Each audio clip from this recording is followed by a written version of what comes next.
podemos definir um indivíduo que agrediu uma pessoa ou uma outra propriedade produzida por outro como um criminoso. Um criminoso é qualquer um que inicia a violência contra outro homem e sua propriedade, é qualquer um que usa o coercivo meio político para a aquisição de bens e serviços. 1. Neste momento, entretanto, surgem problemas críticos. Agora nós estamos de fato no próprio âmago do verdadeiro problema da liberdade, da propriedade e da violência na sociedade. Uma questão crucial e uma que infelizmente tem sido quase que totalmente negligenciada pelos teóricos libertários pode ser elucidada pelos seguintes exemplos. Suponha que estamos andando pela rua e vemos um homem, A, agarrando B pelo braço e tomando o seu relógio de pulso. Não há dúvida de que aqui A está violando tanto a pessoa quanto a propriedade de B. Será que podemos então deduzir, simplesmente a partir desta cena, que A é um agressor criminoso e B, sua vítima inocente? Com certeza não, pois não sabemos apenas pela nossa observação se A é de fato um ladrão, ou se A está somente se reempossando de seu próprio relógio que B havia roubado anteriormente. Resumindo, enquanto o relógio indubitavelmente estava sob posse de B até o momento do ataque de A, nós não sabemos se A era ou não era o legítimo proprietário em algum período anterior, e se tinha sido roubado por B. Então nós ainda não sabemos qual dos dois homens é o legítimo ou o justo possuidor da propriedade. Apenas podemos encontrar a resposta através da investigação da informação concreta do caso particular, e deste, através da averiguação histórica. Portanto, não podemos simplesmente dizer que a grande regra moral axiomática da sociedade libertária é a proteção dos direitos de propriedade e ponto final. Pois o criminoso não possui qualquer direito natural da retenção da propriedade que ele roubou, o agressor não tem direito de reivindicar nenhuma propriedade que ele adquiriu através de agressão. Então nós temos que modificar, ou melhor, esclarecer a regra básica da sociedade libertária e dizer que ninguém tem o direito de agredir a propriedade legítima ou justa do outro. Em resumo, não podemos nos limitar a falar simplesmente da defesa de direitos de propriedade ou de propriedade privada per si. Pois, se assim o fizermos, corremos o grande risco de defender o direito de propriedade de um agressor criminoso de fato. Pela lógica, nós acabaríamos fazendo isso. Portanto, podemos falar apenas sobre propriedade justa ou propriedade legítima ou talvez propriedade natural. E isto significa que, em casos reais, temos que determinar se qualquer ato consumado e isolado de violência é agressivo ou defensivo, exemplo gratia, se é um caso de um criminoso roubando uma vítima, ou de uma vítima tentando se reapossar de sua propriedade. Outra implicação essencial desta forma de ver o mundo é a completa invalidação da forma utilitária de ver os direitos de propriedade e, portanto, de ver o livre mercado. Pois o utilitarista, que não tem nenhum conceito de justiça, muito menos uma teoria, tem que recorrer à visão pragmática ad hoc de que todos os títulos de propriedade privada presentemente existentes em qualquer época ou lugar devem ser considerados válidos e aceitos como dignos de defesa contra violações. Isto, na verdade, é a forma com que o economista de livre mercado utilitarista invariavelmente trata a questão de direitos de propriedade. No entanto, repare que o utilitarista introduziu sorrateiramente na discussão uma ética que não foi examinada, que todos os bens ora, na época e no lugar em que a discussão ocorre, considerados propriedade privada devem ser aceitos e defendidos como tal. Na prática, isto significa que todos os títulos de propriedade privada designados por qualquer governo existente, que em toda parte se apoderou do monopólio de definir títulos de propriedade, devem ser aceitos como tal. Esta é uma ética que é cega em relação a todas as considerações de justiça, e, levada às suas conclusões lógicas, ela tem que defender também todas as propriedades expropriadas por criminosos. Concluímos que a exaltação utilitária de um livre mercado baseada simplesmente em todo título de propriedade existente é inválida e eticamente nihilista. 3. Estou convencido, no entanto, de que o verdadeiro motor para mudanças sociais e políticas em nosso tempo tem sido a indignação moral que surge a partir da falaciosa teoria da mais-valia, que os capitalistas têm roubado a propriedade legítima dos trabalhadores, e, portanto, que os títulos de propriedade existentes sobre o capital acumulado são injustos. Considerando esta hipótese válida, o restante do ímpeto tanto do marxismo quanto do anarcossindicalismo tem uma sequência lógica. A partir de uma preocupação com o que aparenta ser uma injustiça monstruosa, aflui o clamor pela expropriação dos expropriadores, e, em ambos os casos, por alguma forma de reversão da posse e do controle da propriedade para os trabalhadores. 4. O argumento deles não pode ser efetivamente contestado pelas máximas da filosofia ou da economia utilitária, mas apenas ao se lidar com franqueza com o problema moral, com o problema da justiça ou injustiça de várias reivindicações de propriedade. Nem tampouco pode a visão marxista ser refutada pelos pés utilitários que exaltam as virtudes da paz social. A paz social pode ser algo muito bonito, mas a verdadeira paz é essencialmente o gozo, tranquilo e livre de interferências, de sua legítima propriedade, e, se um sistema social é fundado em títulos de propriedade monstruosamente injustos, não molestá-los não é a paz e sim a glorificação e o entrincheiramento da agressão permanente. Os marxistas também não podem ser refutados pela acusação do uso de seus métodos violentos de subversão. É, na verdade, uma doutrina consistente, embora uma com a qual eu não concorde, a de que nenhuma violência nunca deveria ser usada por ninguém contra qualquer outro, nem por uma vítima contra um criminoso. Mas esta posição moral tolstoiana-gandiana é totalmente irrelevante aqui. Pois o ponto em questão é se a vítima tem ou não um direito moral de fazer uso da violência ao defender sua pessoa ou sua propriedade de um ataque criminoso ou ao se reapossar da propriedade do criminoso. O tolstoiano pode reconhecer que a vítima tem tal direito, mas pode tentar persuadi-la a não exercê-lo em nome de uma moralidade superior.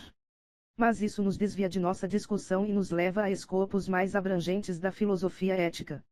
Apenas acrescentaria aqui que qualquer opositor total à violência deve então ser coerente e defender que nenhum criminoso jamais seja punido com o uso de meios violentos. E isto implica, destaquemos, não apenas na abstenção da pena capital, mas de toda e qualquer pena, e, na verdade, de todos os métodos de defesa violenta que concebivelmente possam ferir um agressor. Resumindo, o tolstoiano não pode usar força para impedir que alguém estupre sua própria irmã. A questão aqui é que apenas os tolstoianos têm o direito de contestar a subversão violenta de um grupo criminoso entrincheirado, pois todo mundo que não é um tolstoiano favorece o uso da força e da violência para punir e para se defender de agressões criminosas. Por isso ele tem que reconhecer a moralidade, ou então a sabedoria, de se usar a força para subverter a criminalidade entrincheirada.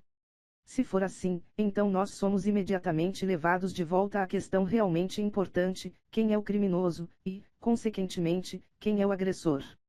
Ou, em outras palavras, o uso da violência é legítimo contra quem? Mas, se admitirmos que a propriedade capitalista é moralmente ilegítima, então não poderemos negar o direito dos trabalhadores de empregar qualquer violência que seja necessária para apoderar-se da propriedade, assim como a de nosso exemplo acima estaria dentro de seus direitos ao se reapossar forçosamente de seu relógio caso B o tivesse roubado anteriormente. Então a única refutação autêntica à causa marxista em defesa da revolução é que a propriedade capitalista é justa e não injusta, e que, portanto, sua confiscação pelos trabalhadores, ou por quem quer que seja, seria por si mesma injusta e criminosa. Mas isto significa que temos que entrar na questão da justiça dos títulos de propriedade, e, além disso, significa que não podemos simplesmente nos render à comodidade de tentar refutar reivindicações revolucionárias colocando arbitrariamente o manto da justiça sobre todo e qualquer título de propriedade existente. Tal atitude dificilmente convencerá as pessoas que acreditam que elas e outras estão sendo severamente oprimidas e permanentemente agredidas. Mas isto também significa que temos que estar preparados para encontrar no mundo casos em que a expropriação violenta de títulos de propriedade existentes será moralmente justificada pela razão de estes títulos serem injustos e criminosos. Deixe-nos novamente fazer uso de um exemplo para tornar clara nossa tese. Para usar um artifício excelente de Ludwig von Mises para abstrair-se do sentimentalismo, peguemos um país hipotético, Ruritânia. Digamos que a Ruritânia é governada por um rei que tem violado gravemente os direitos das pessoas e da legítima propriedade dos indivíduos, e tem regulamentado e, por fim, confiscado a propriedade deles. Um movimento libertário desenvolve-se na Ruritânia e chega a convencer a maior parte da população de que este sistema criminoso deveria ser substituído por uma sociedade verdadeiramente libertária, onde os direitos de cada homem à sua pessoa e à sua propriedade encontrada e criada são totalmente respeitados. O rei, vendo que a revolta tem seu sucesso iminente, utilizasse imediatamente de um estratagema astuto. Ele proclama a dissolução de seu governo, mas, antes de fazer isso, loteia toda a extensão territorial de seu reino e a coloca sob a posse dele e de seus parentes. Ele então vai aos rebeldes libertários e diz: tudo bem, eu concedi o desejo de vocês e aboli meu governo, não existe mais intervenção violenta na propriedade privada. No entanto, eu mesmo e 11 parentes meus agora possuímos, cada um, 12º da Ruritânia, e, se vocês nos perturbarem de alguma maneira em relação a estas posses, vocês estarão infringindo a santidade do próprio princípio fundamental que vocês professam, a inviolabilidade da propriedade privada. Por isso, enquanto nós não mais estivermos impondo taxas, vocês têm que conceder a cada um de nós o direito de impor aos nossos inquilinos o aluguel que nós quisermos ou de regular, como acharmos conveniente, as vidas de todas as pessoas que ousarem viver em nossa propriedade. Desta forma, as taxas serão completamente substituídas por aluguéis privados. Nessas circunstâncias, qual deveria ser a resposta dos rebeldes libertários a este desafio ousado? Se eles são utilitários coerentes, eles têm que se submeter a este subterfúgio e se conformar a viver sob um regime não menos despótico do que o que eles estavam combatendo há tanto tempo. Talvez, na verdade, mais despótico, pois agora o rei e seus parentes podem reivindicar para si mesmos o próprio princípio libertário do direito absoluto à propriedade privada, uma incondicionalidade que talvez eles não tivessem se atrevido a reivindicar antes. Deveria estar claro que, para os libertários refutarem este estratagema, eles teriam que recorrer a uma teoria de propriedade justa versus a injusta, eles não podem continuar sendo utilitários. Iriam então dizer ao rei: desculpe-nos, mas só reconhecemos os títulos de propriedade privada que são justos, que emanam do direito natural de um indivíduo de possuir a si próprio e a propriedade que ele tenha transformado através de sua força ou que tenha sido dada ou legada voluntariamente a ele por estes transformadores.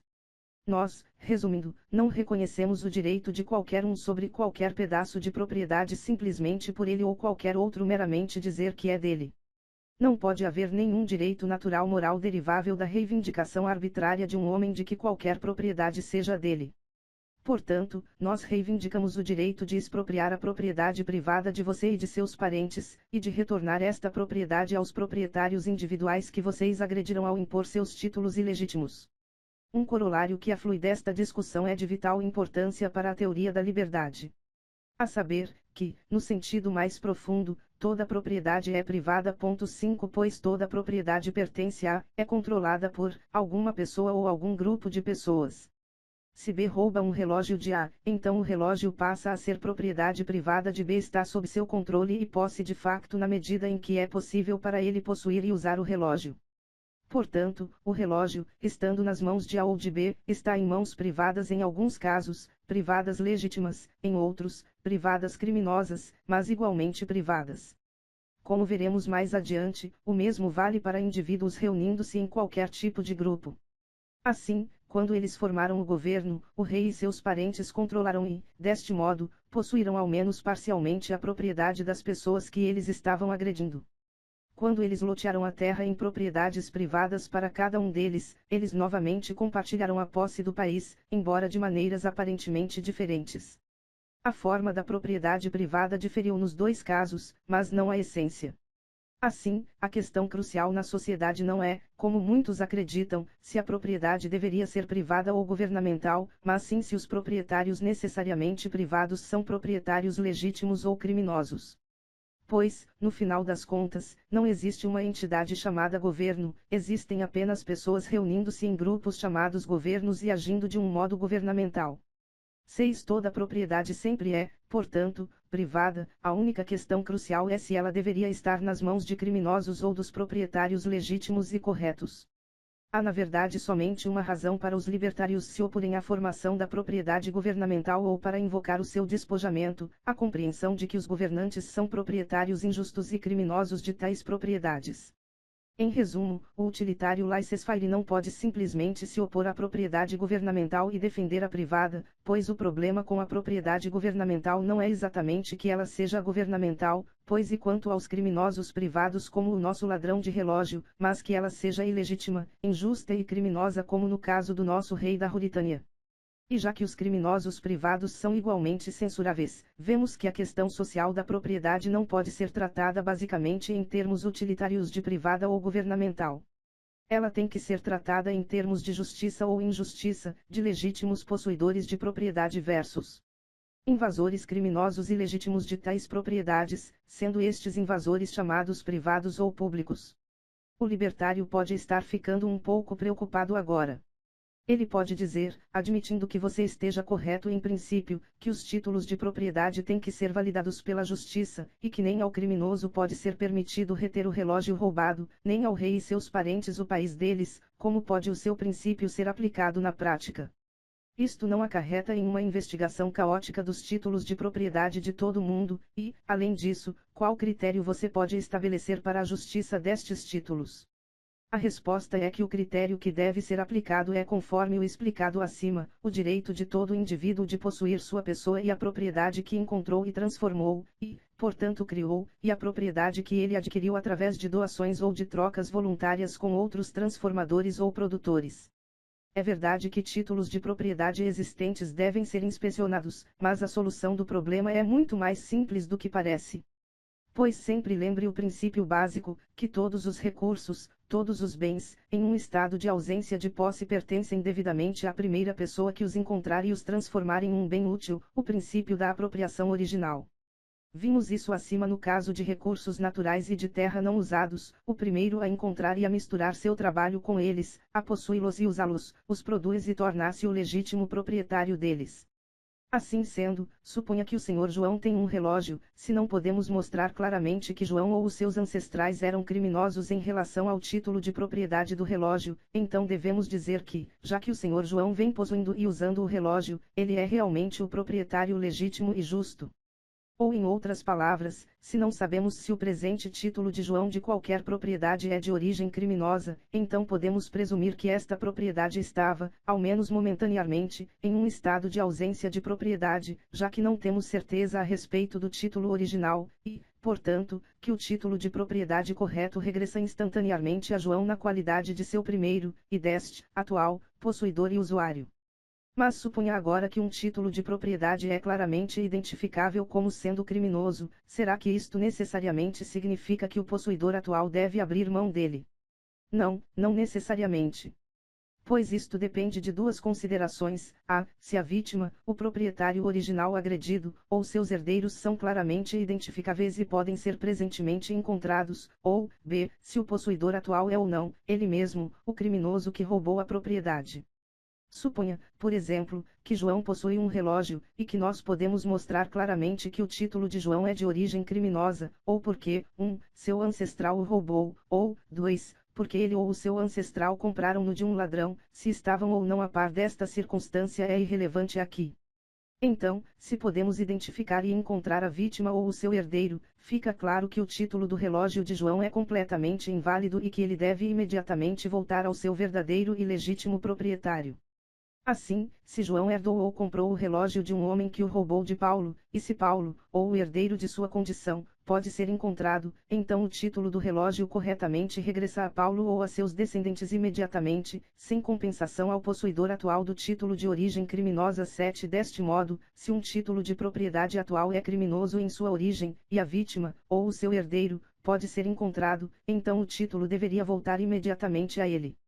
Suponha, entretanto, que a condição A não é satisfeita, resumindo, que nós sabemos que o título de João é criminoso, mas que presentemente não conseguimos encontrar a vítima nem o seu herdeiro atual.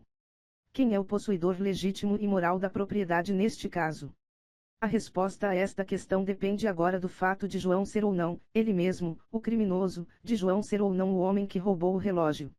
Se João for o ladrão, então está totalmente claro que não se pode deixar que ele retenha o relógio, pois ao criminoso não pode ser permitido reter a recompensa de seu crime, ele perde o relógio e provavelmente sofre outras punições além desta. 8. Neste caso, quem fica com o relógio?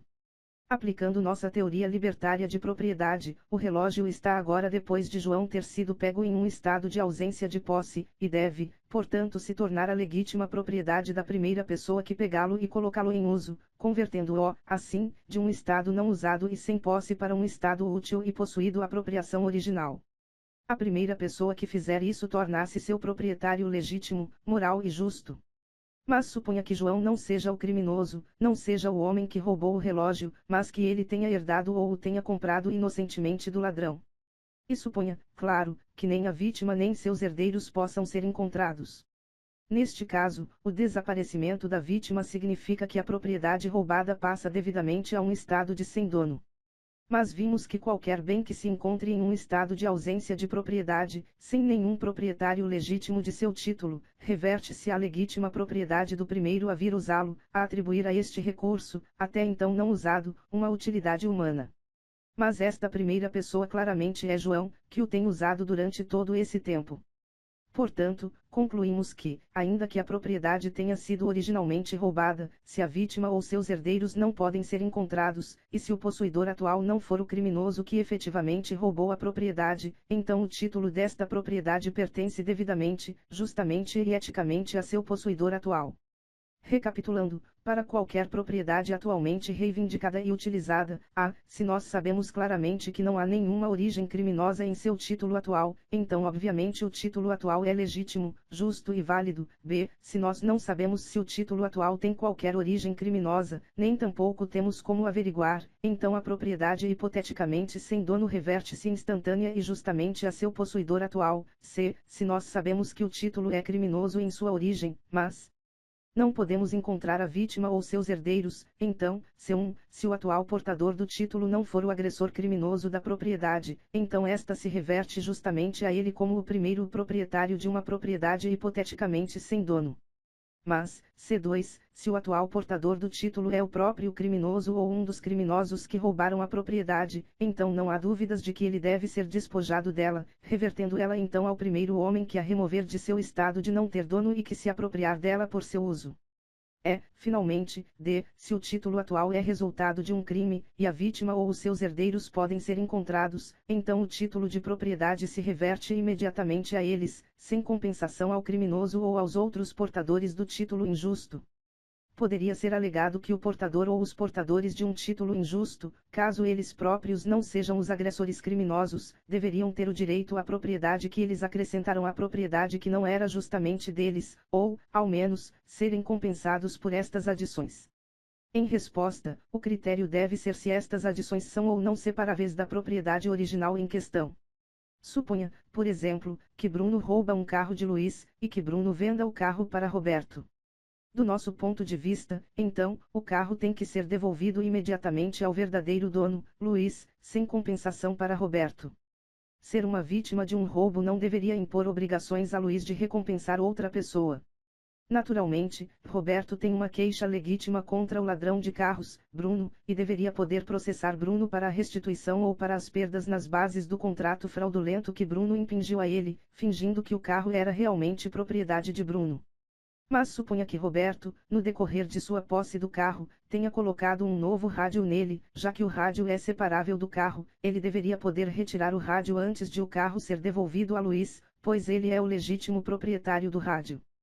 Por outro lado, se a adição não é separável, mas uma parte integrante da propriedade, exemplo gratia, um conserto no motor, então Roberto não deveria poder requerer qualquer pagamento ou propriedade de Luiz, embora ele talvez pudesse conseguir isso processando Bruno. De maneira semelhante, se Bruno roubou uma parcela da terra de Luiz, e a vendeu para Roberto, o critério novamente deveria ser da separabilidade de qualquer acréscimo que Roberto tenha feito à propriedade. Se, por exemplo, Roberto tiver construído algumas edificações sobre a propriedade, então ele deveria ter a oportunidade de remover as edificações ou de demoli-las antes de devolver a terra para Luiz, o proprietário original. Nosso exemplo do carro roubado nos permite enxergar imediatamente a injustiça do atual conceito legal do título de crédito. Na lei atual, o carro roubado de fato seria devolvido ao dono original sem nenhuma obrigação da parte dele de recompensar o atual detentor do título injusto. Mas o Estado designou certos bens como objetos negociáveis, exemplo gratia, cédulas de dinheiro, cuja posse supõe-se ser do recebedor ou do comprador não criminoso, e cuja devolução à vítima não pode ser forçada. As legislações peculiares também têm transformado os empenhadores em uma classe semelhantemente privilegiada, de modo que, se Bruno rouba uma máquina de escrever de Luiz, e então a empenha com Roberto, o empenhador pode não ser obrigado a devolver a máquina de escrever ao seu justo dono, Luiz. Para alguns leitores, nossa doutrina pode parecer severa em relação aos recebedores de boa-fé de bens que posteriormente se averigua haverem sido roubados ou injustamente possuídos. Mas deveríamos lembrar que, no caso de aquisição de terras, o exame de títulos é uma prática comum, assim como os seguros de títulos contra tais problemas. Na sociedade libertária, presumivelmente, o negócio de exame de títulos e de seguro de títulos aplicar-se-á também a áreas mais amplas de proteção dos direitos de propriedade justa e privada. Vemos então que a teoria libertária adequadamente desenvolvida não se junta aos utilitários dando uma aprovação ética arbitrária e indiscriminada a todo título de propriedade atual nem condena a moralidade dos títulos existentes a um caos de incerteza total. Muito pelo contrário, a partir do axioma fundamental do direito natural de todo homem à propriedade de si mesmo e dos recursos sem dono que ele encontra e transforma, a teoria libertária deduz a absoluta moralidade e justiça de todos os títulos de propriedade atuais exceto onde a origem dos títulos atuais é criminosa, e, 1. A vítima ou seus herdeiros podem ser identificados e encontrados, ou, 2. A vítima não pode ser encontrada, mas o portador atual do título é o criminoso em questão. No primeiro caso, a propriedade reverte-se, de acordo com a justiça comum, à vítima ou a seus herdeiros; no último, ela se torna propriedade da primeira pessoa que alterar seu estado de não ter dono. Assim temos uma teoria de direitos de propriedade: todo homem tem um direito absoluto ao controle e à posse de seu próprio corpo, e aos recursos da terra que ele encontra e transforma. Ele também tem o direito de dar estas propriedades tangíveis, embora ele não possa alienar o controle sobre sua própria pessoa e vontade, e de trocá-las pelas propriedades igualmente originadas por outros. Portanto, todo direito de propriedade legítimo origina-se na propriedade de todo homem sobre sua própria pessoa, assim como o princípio da apropriação original da propriedade sem dono pertencer justamente ao primeiro possuidor. Nós também temos uma teoria de criminalidade: um criminoso é alguém que agride tal propriedade. Qualquer título criminoso de propriedade deve ser invalidado e devolvido à vítima ou seus herdeiros, se nenhuma dessas vítimas puder ser encontrada, e se o possuidor atual não for o próprio criminoso, então a propriedade justamente reverte-se ao possuidor atual pelo nosso princípio básico de apropriação original. Vejamos agora como esta teoria de propriedade pode ser aplicada às diferentes categorias de propriedade. O caso mais simples, naturalmente, é a propriedade nas pessoas. O axioma fundamental da teoria libertária é que cada pessoa deve ser um autoproprietário e que ninguém tem o direito de interferir nesta autopropriedade. Segue-se imediatamente disto a total ilegitimidade da propriedade de um sobre outra pessoa. Um notório exemplo deste tipo de propriedade é a instituição da escravidão. Antes de 1865, por exemplo, a escravidão era um título de propriedade privada para muitas pessoas nos Estados Unidos. A ocorrência deste título privado não o tornava legítimo, ao contrário, ele constituía uma agressão contínua, uma criminalidade contínua, dos senhores, e daqueles que ajudavam a fazer cumprir seus títulos, contra seus escravos.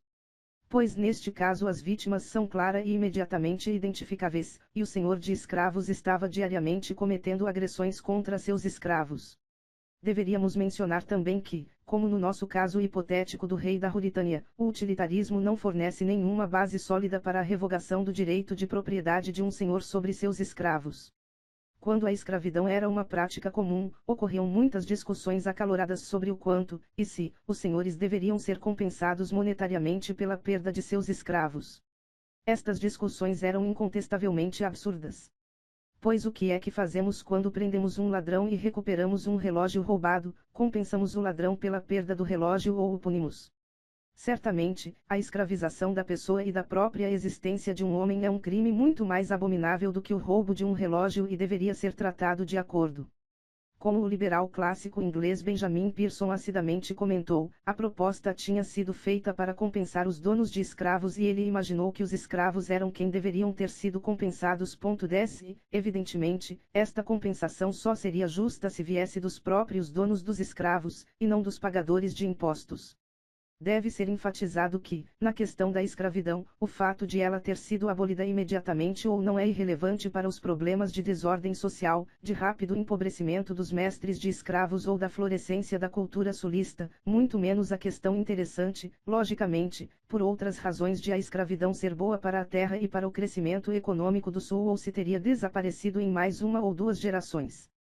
Para o libertário, para a pessoa que acredita na justiça, a única consideração a ser feita diz respeito à injustiça monstruosa e à contínua agressão da escravidão, e, portanto, à necessidade de se abolir esta instituição o mais rápido quanto fosse possível. 11.